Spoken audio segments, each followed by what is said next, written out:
ओम श्री परमात्मने नमः। ओम श्री गुरुभ्यो नमः। ओम श्री ऋषिभ्यो नमः। सर्वेभ्यो नमः। देववाणी संस्कृतं यूट्यूब चलदृश्यं प्रति भवतां भवतीनां च हार्दं स्वागतम्। मित्रों, काशिका वृत्ति द्वितीयोऽध्यायः द्वितीयः पादः कक्षा संख्या पंचविंशतितमी 25वीं कक्षा को आज पढ़ेंगे। ठीक है। 24 कक्षाएं हमारी हो चुकी हैं। चलिएगा, बहुव्रीहि समास का हमारा प्रकरण चल रहा है।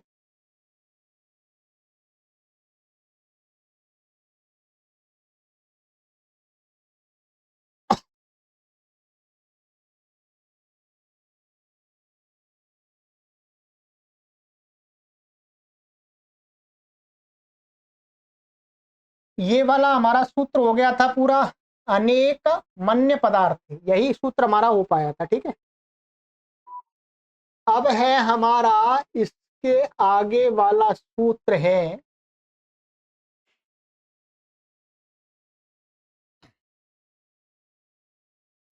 संख्यया व्यया सन्ना दूराधिक संख्या संख्येये। ठीक है। संख्यया व्यया सन्ना दूराधिक संख्या संख्येये। आइएगा, पहले एक बार अष्टाध्यायी भाष्य में इसका अर्थ अवश्य देख लीजिएगा। ठीक है। तो आपको समझने में आवश्यकता होगी, तो सरलता होगी, आवश्यकता नहीं, सरलता होगी। कहते हैं संख्येये या संख्या वर्तते तया सहाव्यया सन्ना दूराधिक संख्या समस्यन्ते बहुव्रीहिश्च समासो भवति। ठीक है।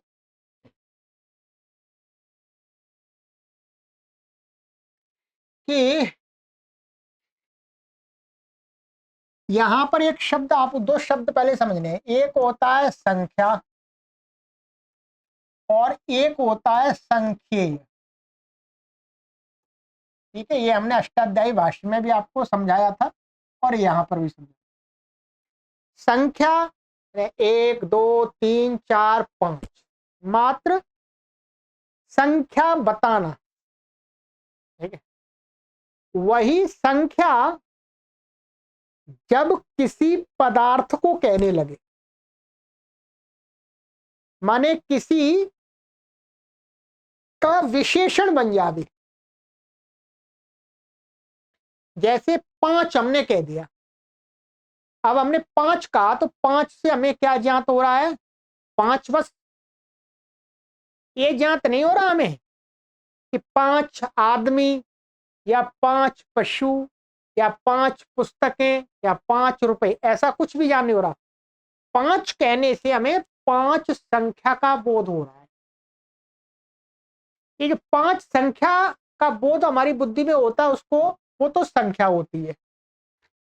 इस प्रकार के शब्द जो केवल संख्या का बोध करावे, उससे किसी वस्तु विशेष का बोध नहीं हो, तो वो संख्यावाची शब्द होते हैं। और जब संख्यावाची शब्द किन्हीं वस्तु विशेष का बोध करावे, तो वही संख्यावाची शब्द क्या बन जाते हैं? संख्य बन जाते हैं। ठीक है। संख्या अर्थात वो संख्या में वर्तमान हो जाते हैं। ऐसा कह सकते हैं कि जो संख्यावाची शब्द होते हैं वो एक संख्या मात्र में वर्तमान होते हैं और एक संख्या में, माने उस संख्या के द्वारा जो कहा जाता है विशेष से उसमें वर्तमान रहते हैं। तो यहां पर इनका कहना है, जैसे मानिएगा 5 पेन, एक पेन कर दिया हम, एक पेन। अब एक शब्द विशेष को कह रहा है, इस पेन को, इसलिए यहां पर एक संख्या किसमें वर्तमान हो गई, संख्या में। जब मैंने कहा एक, बस ये क्या है, ये संख्या, ये संख्या में वर्तमान है बस, ठीक है। इसी प्रकार से हम अपने व्यवहार में इन शब्दों का प्रयोग करते हैं। कभी हम कहते हैं भाई 1 2 3 4 5 6 7 8 9 10। कभी कहते हैं भाई एक आदमी, 2 आदमी, 3 आदमी, 4 आदमी, 5 आदमी। जब इस प्रकार से हम विशेष के साथ में संख्या का संबंध लगाते हैं तो वो संख्या में चली जाती है, और विशेष से रहित जब हम उसका प्रयोग करते हैं तो वो संख्या मानी जाती है। काउंटिंग मात्र 1 2 3, हर भाषा में ये कॉन्सेप्ट काम करता है, ठीक है।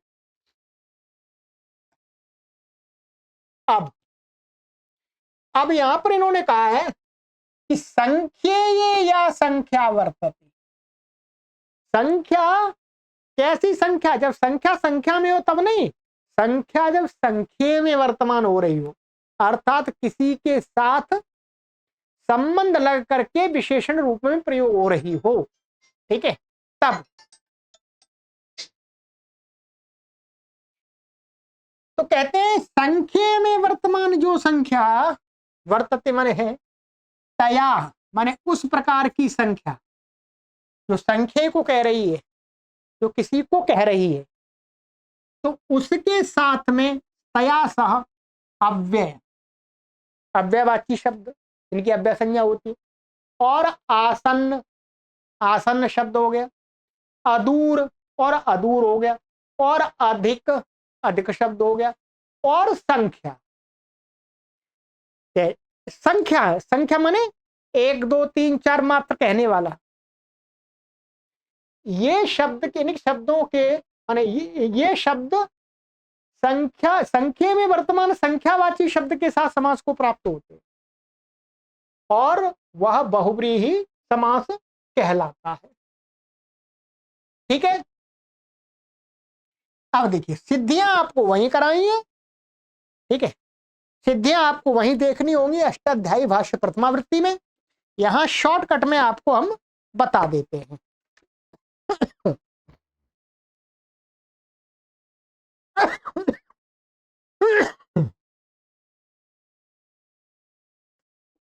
देखिएगा, अव्यय का है उपदशा। तो उपदशा में क्या है, यहां पर ये जो 10 शब्द दिख रहा है, दशन, उपदशा का अर्थ होता है 10 के समीप कोई वस्तु या कुछ, ठीक है। 10 के समीप, 10 के समीप क्या होता है, 10 के समीप होता है 9 या 11। भाई 10 के समीप क्या है, 10 से पहले 9 आएगा, 10 के बाद में 11 आएगा। तो उपदशाह का अर्थ होता है 9 या 11। दशानाम समीपे ये ते उपदशाह। पता नहीं लग रहा ये 9 है या 11 है, 10 के समीप है, या तो 9 है या ये 11 है। तो यहां पर जो 10 शब्द है, ध्यान रखेंगे क्या है, यहां पर ये उप है, उपसु दशन। तो दशानाम समीपे, तो दशन आम,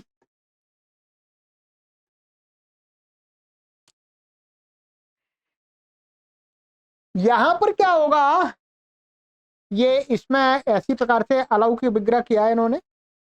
हाँ 1 मिनट अभी बता देता हूं आपको।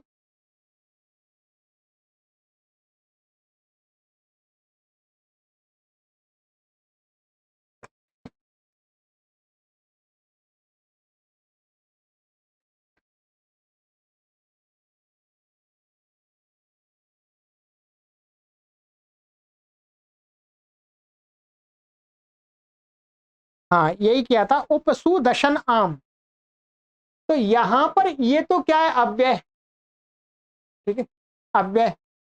और दशन क्या है, ये ध्यान रखेंगे, दशन का अर्थ यहां पर दश कोई वस्तु को कहा जा रहा है, दश संख्या मात्र को नहीं कहा जा रहा, ध्यान रखेंगे, दश कोई वस्तुएं हैं, ठीक है, इसलिए संख्या में वर्तमान है, संख्या में वर्तमान है, तो संख्या में वर्तमान के साथ में इन शब्दों का समास हो गया, तो उप का ये अव्यय, अव्यय का समास हो गया, ठीक है।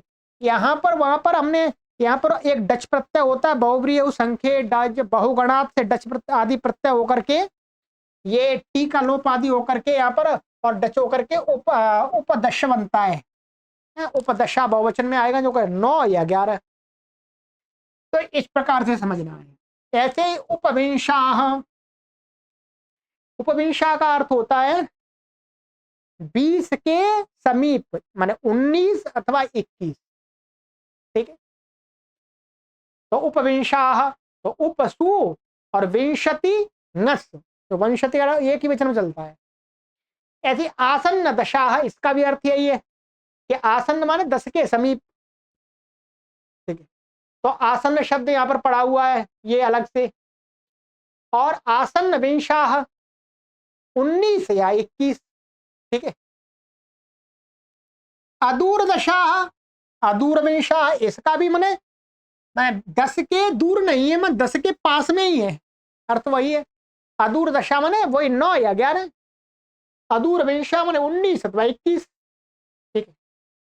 अधिक दशा, अधिक दशा माने 10 से अधिक है, 10 से अधिक है, बस ये तो पता है, कम नहीं है, ठीक है। अधिक विंशा 20 से अधिक है। अब संख्या का, अब यहां पर क्या है, संख्या के साथ में समास होगा तो इसमें एक संख्या होगी संख्या में वर्तमान और एक संख्या होगी संख्या मात्र, ठीक है। द्वित्राह त्रिचतुराह, ठीक है। तो 2 या 3, 3 या 4, पता नहीं लग रहा। द्विदशाह, ठीक है, तो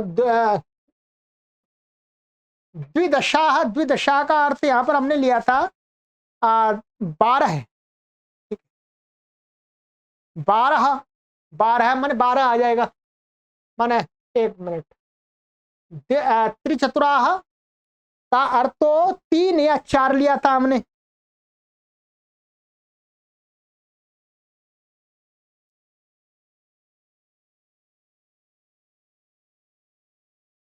हाँ। तो यहां पर थोड़ा ये संशय हो रहा था, वो संशय इसका दूर ऐसे है कि यहां पर जो संख्या, जैसे यहां पर हमने ये कहा संख्या, तो ये वाली जो संख्या यहां पर जो संख्या शब्द था वो संख्या के साथ संबंध था, ठीक उसी प्रकार से संख्या में वर्तमान संख्यावाची के साथ में संख्या में ही वर्तमान संख्या, ये जो संख्या बाद में शब्द है ये भी संख्या में ही इसका साथ संबंध लगेगा, ठीक है। जैसे इस प्रकार इसके साथ संख्या में लग रहा है, वैसे ही इनका भी लगेगा, संख्या में वर्तमान होने चाहिए संख्या, तब ये उदाहरण बनेगा। क्योंकि द्वित्राह, द्वित्राह का अर्थ है 2 या 3 कोई, तो द्वि शब्द भी यहां पर क्या है, संख्यावाची है, और त्रि शब्द भी संख्यावाची है, जो कि हम 2 या 3, 2 है ये अथवा 3 है ये, इस प्रकार का जो संख्या का प्रयोग कर रहे हैं वो संख्या में कर रहे हैं। क्योंकि अभी तक यहां पर तो क्या था, केवल एक शब्द ही इसमें संख्यावाची था, इसलिए संख्या के साथ। यहां पर क्या है, संख्यावाची 2 शब्द हैं, क्योंकि एक ये वाला आ गया, एक ये वाला आ गया, तो पर ये दोनों ही संख्यावाची होने चाहिए, तब समास की बात है यहां पर, ठीक है, नहीं तो अर्थ नहीं निकलेगा। तो द्वित्राह माने 2 या 3, या वार्थ में माने वार्थ में अर्थात संशय में समास होता है, ठीक है। त्रिचतुराह और द्विदशाह, तो त्रिचतुरा माने 3 या 4, ठीक है। और द्विदशाह, द्विदशा का अर्थ ही मैंने देख रहा था, परंतु यहां पर इन्होंने द्विदशा का कोई ऐसा अर्थ दिया नहीं है, ठीक है।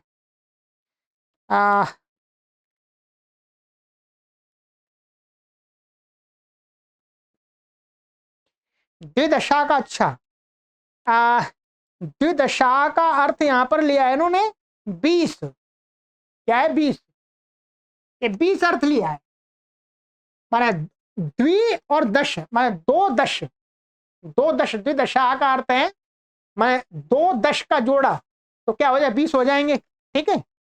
तो ये हो गया। आगे है, तो कहते हैं संख्ये इति किम, तो संख्ये में ये कहा, ये क्यों कहा, ओ संख्या इति किम, सॉरी, संख्ये, संख्या नहीं, संख्ये इति किम, संख्या इति किम, ये तो जैसे पंच ब्राह्मणाः, यहां पर क्या है, ये जो शब्द है ये वाला, ये तो ठीक है, इसका कोई लेना नहीं, संख्या, तो संख्यावाची शब्द, संख्या में वर्तमान संख्यावाची शब्द चाहिए, उसके साथ समास होगा। ये वाला शब्द यहां पर ये है, संख्या में वर्तमान ये वाला तो है, परंतु बाद में यहां पर इनमें से कोई शब्द नहीं है, तो इसलिए जो ये संख्यावाची नहीं है, माने ये संख्यावाची नहीं है, ये ध्यान रखेंगे, इसलिए इसका इसके साथ समास नहीं होगा।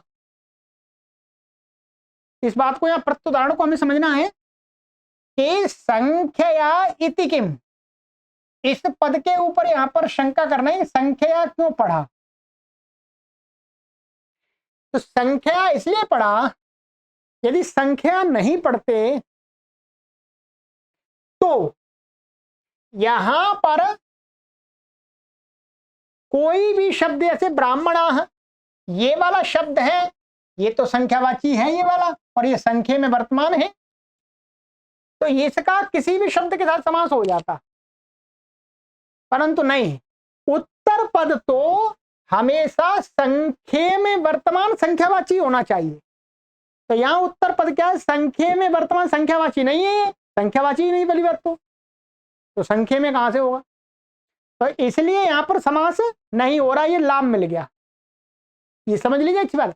ये शब्द तो ठीक है, ये शब्द तो किसका प्रतिनिधित्व कर रहा है यहां पर सूत्र में, इसका, संख्या में वर्तमान संख्या है ये, क्योंकि ये पंच किसको कह रहा है, ब्राह्मण को, ठीक है। परंतु इसका इसके साथ में समास करना है, तो संख्यावाची, ये संख्यावाची भी नहीं है, और संख्या में तो वर्तमान कहां है फिर, ठीक है, इसलिए यहां समास नहीं होगा। कहते हैं अव्यया सन्नादूराधिक संख्या इति किम, ये सारे क्यों पढ़े, तो कहते हैं ब्राह्मणाः पंच, अब यहां पर क्या है, उल्टा कर दिया इसका, ये संख्या में वर्तमान संख्यावाची है, ठीक है, परंतु ये वाला जो पूर्व पद है, पूर्व पर ब्राह्मणा शब्द इसमें है ही नहीं कहीं, इसलिए समास नहीं, ये लाभ मिल गया, नहीं तो यश में भी समास हो जाता, संख्येय इति किम, अब संख्या में वर्तमान संख्या का है, तो कहते हैं अधिकाविंशतिर्गवाम, अधिकाविंशतिर्गवाम, ध्यान रखेंगे यहां पर ये अर्थ है गाय का 20 अधिक, गाय का 20 अधिक, ये नहीं कह रहे 20 गाय अधिक, नहीं, गायों का 20 अधिक है, इस प्रकार से कथन है, गौओं की 20 से अधिक संख्या, या संख्या, गौओं की 20 से अधिक संख्या, या गौओं की 20 अधिक संख्या, तो क्या है, ये जो विंशति शब्द है ये क्या है, संख्यावाची तो है, परंतु ये संख्या में वर्तमान नहीं है। ये गऊ का यहां पर समानाधिकरण नहीं बन रहा। हम ये नहीं कहना चाह रहे हम कि 20 अधिक गाय, ये नहीं कहना चाह रहे, हम इसका कहने का तरीका बदल रहे हैं। गऊओं का 20 अधिक, समानाधिकरण नहीं है इसलिए इसमें षष्ठी है, इसमें प्रथमा है। तो यहां पर क्या ये संख्यावाची तो है और अधिक शब्द यहां वर्तमान है, परंतु ये जो संख्यावाची शब्द है ये संख्या में वर्तमान नहीं है, इसलिए अधिका विंशति का समास नहीं हुआ। अब इसमें थोड़ा टाइम तो लगाना पड़ेगा समझने के लिए आपको, ठीक है। इस सूत्र में अब कोई भी चीज ऐसी नहीं बची जो आपको समझ में नहीं आनी चाहिए। मैंने यहां पर भी आपको समझा दिया कि यहां पर ये जो संख्या शब्द का संबंध संख्या के साथ भी लगेगा और इस संख्या का भी संबंध संख्या के साथ लगेगा, ठीक है। तब जाकर के हमारे ये उदाहरण बन पाएंगे द्वित्राह, त्रिचतुराह और द्विदशाह 20, ठीक है। क्योंकि यहां पर दोनों संख्यावाची शब्द संख्या में वर्तमान होंगे, तभी तो 2 या 3 या 3 या 4 ऐसा संशय उत्पन्न हो पाएगा, ठीक है।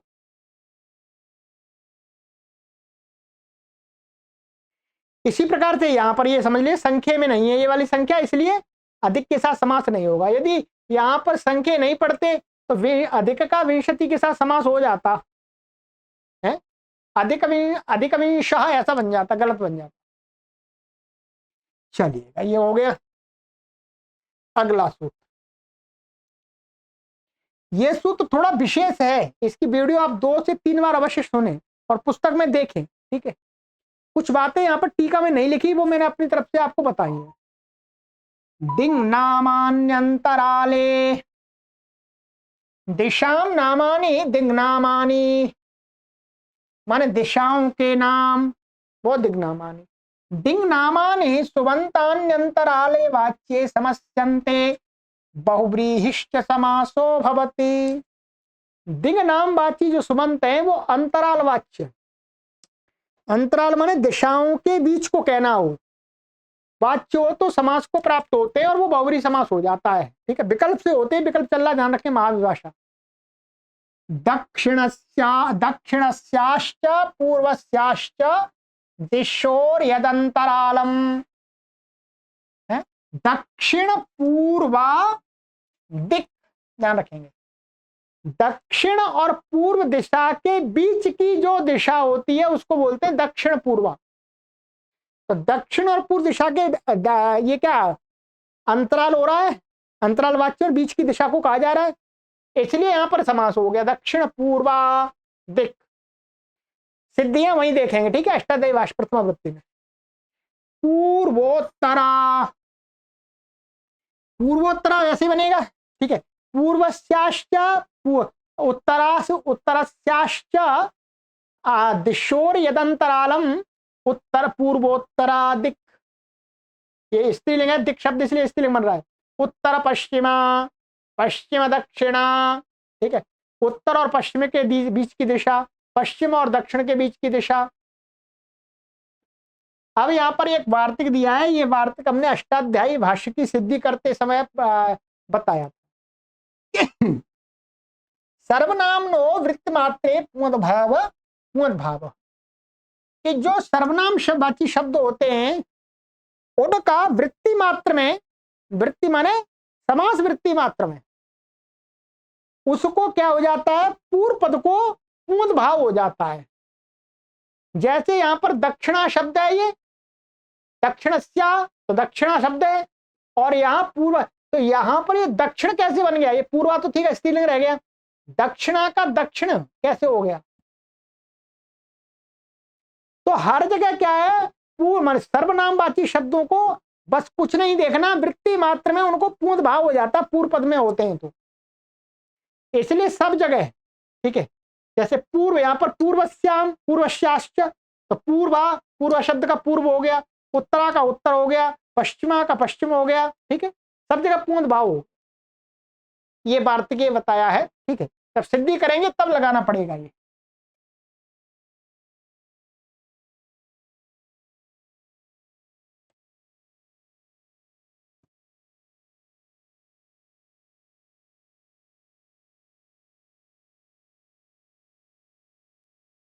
वहां पर अष्टाध्यायी भाष्य प्रथमावृत्ति में कैसे सिद्धि की है इसकी एक की बता देता हूं मैं आपको। इस सूत्र के प्रयोजन कहाँ घटता है इसका, ठीक है। तो इस प्रकार से करते हैं, वहां उत्तरा नस और ये पूर्वा नस, ठीक है। इस सूत्र से समास हो जाता है, लुप हो जाता है। अब ये उत्तरा पूर्वा बचता है। तो अब यहां पर क्या किया गया है कि सर्वनाम नो वृत्ति मात्रे पूर्व पद से पूर्ण भाव वक्तव्य, कि यहां पर ये समानाधिकरणवाची नहीं है, ध्यान रखेंगे, इसलिए पूर्ववत भाव की प्राप्ति नहीं थी इसमें, है। तो यहां पर क्या है, इसको पूर्व पद को, ये सर्वनाम है, ये सर्वाधीनी सर्वनामानी है उस गण में पड़ा हुआ है। तो वहां सर्वनाम संज्ञा होने से इसको पूर्ण भाव माने उत्तर बन जाता है। तो ये उत्तर पूर्वा कहां गई, मैंने ये यहां पर दक्षिणा था, मानो दक्षिण मान लो, ये दक्षिण लिखा हुआ था, उत्तर पूर्वा भी बन जाएगा वैसे, पर यहां दक्षिणा था, कोई बात नहीं, एक ही बात है, ये दक्षिणा था। तो दक्षिणा को पूर्ण भाव होकर के क्या बन गया है, दक्षिण, दक्षिण पूर्व पूर्वा, ठीक है।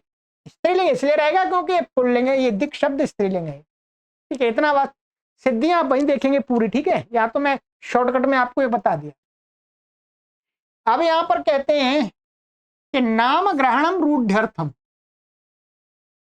कि जो इसमें ऐसा सूत्र बना देते दिन और अंतराले नामानी को हटा देते,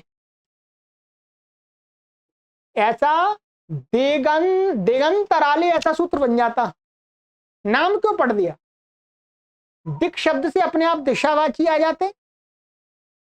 तो कहते हैं इहा माभूत, नाम ग्रहण इसलिए है कि रूढ़्यर्थम माने दिशा को कहने के लिए जो शब्द रूढ़ हैं उन्हीं का ग्रहण हो। जो रूढ़ नहीं है, दिशा को कहने के अर्थ में जो यौगिक शब्द हैं उनका ग्रहण ना हो जाए।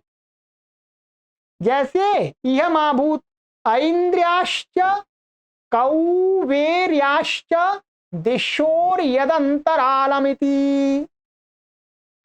यहां पर क्या है, जो ये है इंद्र की दिशा को ऐन्द्री बोलते हैं।